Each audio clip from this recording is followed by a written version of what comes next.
ఉంది. All weakness, all bondage is imagination.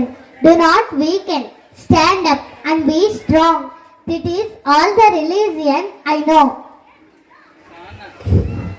మీ శరీరాన్ని కానీ బుద్ధిని కానీ ఆధ్యాత్మికతను కానీ నిర్వీర్యం చేసే దేన్నైనా విషంలా తిరస్కరించండి.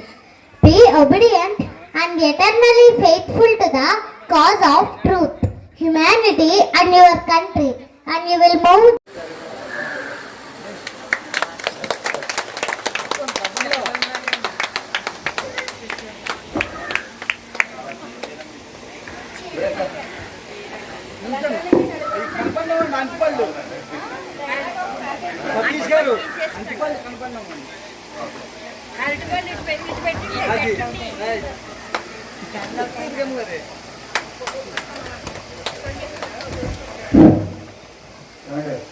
ప్రారంభం చేస్తారు మర్చిపోతే రాదు.